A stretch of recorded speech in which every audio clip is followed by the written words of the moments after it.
ehtiyac yoxdur. Deyir, Woodrow Wilson əgər deyirsə ki, iqtisadiyyatı tənzimləmə gətirmək lazımdır. Harding deyir ki, yox. İqtisadiyyat nə? İqtisadiyyat uşaqdır. Məsələn, iqtisadiyyat tapdıq.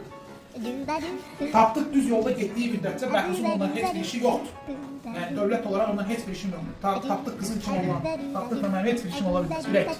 Amma ki, dövlət deyir ki, dövlət deyir ki, əgər uşaq yolundan çıxırsa, qızından çıxırsa, aydındır, ona bir dənə nəvaziş göstərmək lazımdır. Sırallamaq lazım. Yola gətirmək lazım. Harding gəlib o kafadakı analitik ki, bıraxmaq lazım ki, iqtisadiyyat öz-özünü neyləsin? Tənzimlənsin. O bunu istəyir.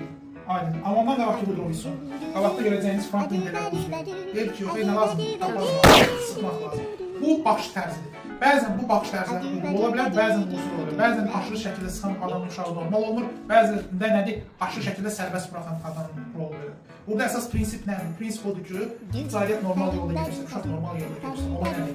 Dəymiri, iqtisadiyyat yoldan çıxırsa, onun qulağından tutub qaytar yollar. Amma bir adam səhv edibsə, ömür boyu o səhvə görə onun başına dırgıldaq eləmək olmaz. Sizin və iqtisadiyyatın, dövlətin vəzifəsi o iqtisadiyyatı yoluna qaytarmaqdır. Yola qaytarandan sonra da bu səhvini belə fiziyoda təpəsinə qapazlığım olmaz. Səhvi düzəltmək üçün varsınız da, səhvi davamlı onun başına vurmaq üçün yox.